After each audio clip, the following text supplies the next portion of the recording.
Саламатсыңарбы балдар? 11 класстын 4 чейрегинин 1 сааты Манас тааны курсу менен башталат.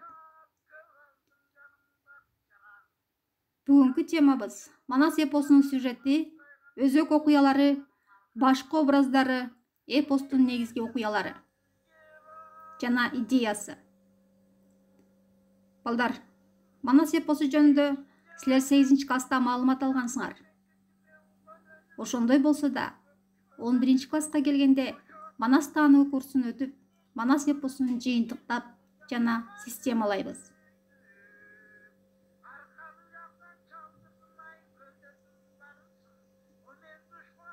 Манас баатыр үчүн баар мамурда эмне кымбат?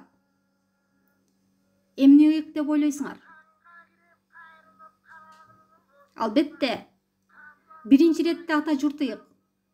Анын боштондугу, эркиндиги, көз карандысыздыгы ыйык. Ала тоонун бүтүндүгү, ак калпак журттун биримдиги ыйык. Эне тил ыйык. Мекен алдындагы парс, атуулдук ар намыс ыйык.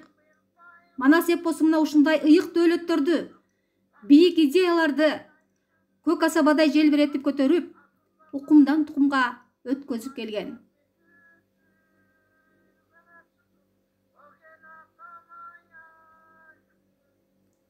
Манас эпосундагы негизги өзөк окуялар төмөнкүлөр.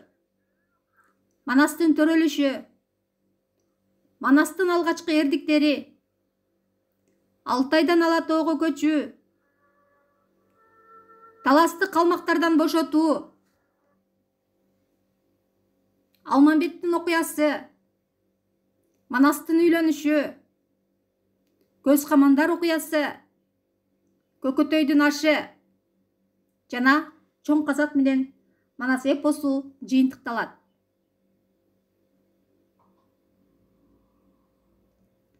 Манас эпосундагы образдарга мүнөздөмө бере турган болсок, Манаска өйдөдө өбөк, ылдыйда жөлөк болгон, караңгыдан көз, капилеттен сөз тапкан Бакайдын образы барандуу. Ал эпосто мындайча сүрөттөлөт. Билбегенди билгизип, билимдүү Бакай олуя, 6 айчылык азапты алдын ала билүүчү, көзү ачык олуя, үзүлгөнүн улаган, чачылганын жыйнаган олуянын кулуну, адамзаттын туйгуну деп эпосто сүрөттөлөт. Ал эми аял жакшы, эр жакшы, вазир жакшы, хан жакшы дейт эле бизде. Баатырга теңдеш, ага кеңешчи, түшүндө жакшылыкты да, жамандыкты да көрө билген насаатчы образ Каникейдин образы. Баатыр болуш үчүн эң мыкты аял, эң мыкты тулпар керек деген сөз бекеринен эмес чыгар. Эпосто Каникей олоңдой кара чачы бар, сары алтындан түймөдөй келишкен кара кашы бар, боростой кийим кийинип, ботодой бели ийилип, чээдей кашы чийилип, жазы маңдай кара көз, жатык тилдүү ширин сөз, аркасы кайкы аркар төш, кара торунун сулуусу, аял заттын нурдуусу, 12 кыздын эркеси, Карахандын кызы бул деп сүрөттөлөт. Албетте, силер билгендей, Каникей Тажик ханы Карахандын эң кичинекей эрке кызы болчу. Ал эми эпостогу сүймөнчүктүү баатырлардын бири Сыргак төмөндөгүдөй сүрөттөлөт. Чырметип уйку албаган, чыканактап тынч албас, атка жеңил тайга чак, уйкусу жок жолго сак, астыга салса ак жолдой, айдап жүрсө сан колдой, теке жоомарт ат минген, темирдей көкмөк тоң кийген, улак хандын сыргагы деп Сыргак төмөндөгүдөй сүрөттөлөт. Бул дагы хандын баласы экен. Ал эми ажыдардан баардык илимди үйрөнгөн, эпостогу эң билимдүү, акылгөй, ары баатыр, ары шер Алмамбеттин Кыргыз жерине берилип кызмат өтөөсү ар бир окурманды өзүнө тартпай койбойт. Алмамбеттин сүрөттөлүшү эпосто төмөндөгүдөй берилет. Узун бойлуу кең далы, ары балбан, ары шер, зорлугу тоонун теңиндей, ким көрүнсө жегидей, септили жок ак жүздүү, чекири жок кой көздүү, сары жаргак шым кийген, сарала сындуу ат минген, түпөгү жок найзалган, жанына жалаң кылыч байланган Азиз хандын Алмамбет деп Алмамбет сүрөттөлөт. Ал эми Кошойдун образына токтоло турган болсок, Көкөтөйдүн ашы эпизодунда калмак дөсү Жолойду күрөштө жеңет. Жашы 80 жашта. Каныкей Кошойго кандагай шым тигип бергенде, Кошой баатыр балалуу бол деп бата берет. Демек, Семетей Кошойдун батасынан бүткөн баатыр уул экендигин билүүгө болот.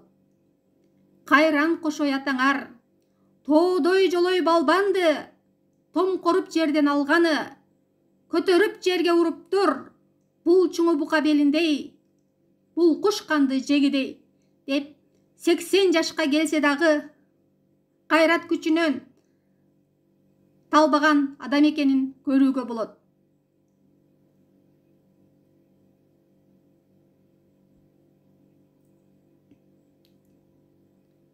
Кийинки Чубактын образы. Чубактын образы да өзгөчө окурманга таасир этет. Алышса адамдын күчү жетпеген, арстандын тиши өтпөгөн деп, анын ашкан кара күчкө ээ баатыр экендигинен кабар берет.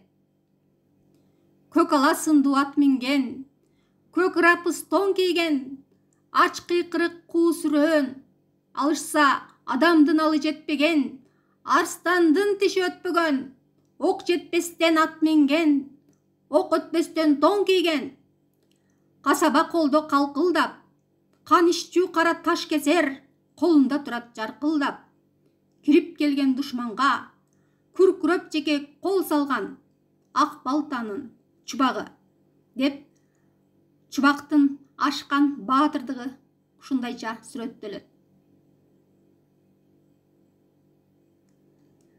Манас эпосунда Кыркчоро өзгөчө орунга ээ. Кыркчоронун башчысы Кыргылчал.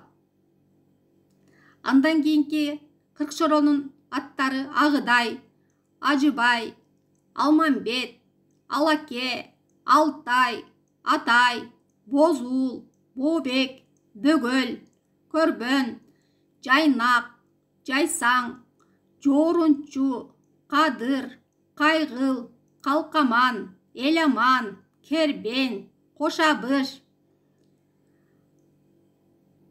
Кутунай, Мажик, Серек, Сатай, Сыргак, Тазбаймат, Токотой, Тоорулчу, Төлөк, Төртай, Түмөн, Үмөт, Чалик, Чалыбай, Чубак, Шаабек, Шуушу, Шүкүр, Кутуби жана Ырчы уул. Албетте, бул Кыркчоронун Манас эпосунда өзгөчө уурду бар. Кыргыз элин душмандардан коргоодо Кыркчоронун эрдиктери зор сүрөттөлөт. Манастын анты.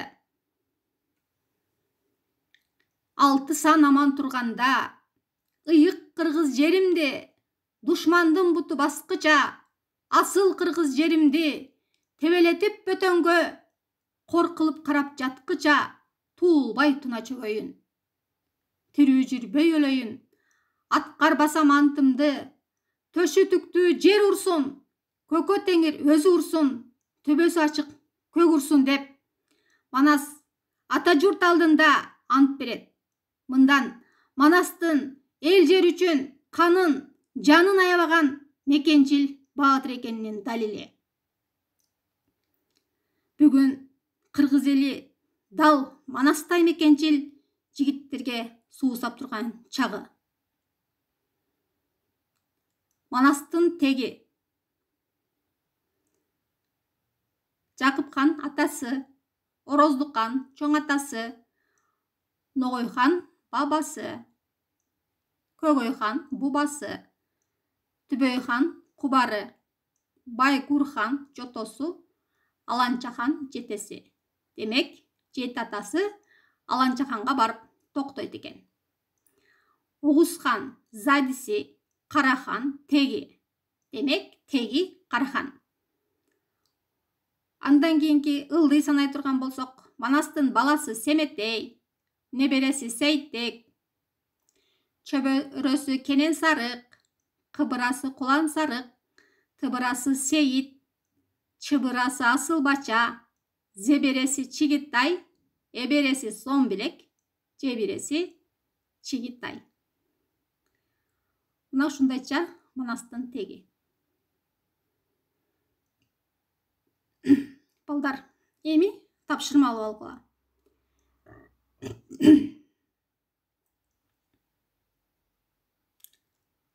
Мен үчүн эмне ыйык деген темада эссе жазасыңар. Албетте, Манас эпосунун негизинде. Андан кийин каармандардын портреттерин жаттайсыңар, көркөм айтып бересиңер. Албетте личкама жөнөтөсүңөр, көркөм айтып. Видеого тартылып жөнөтөсүңөр.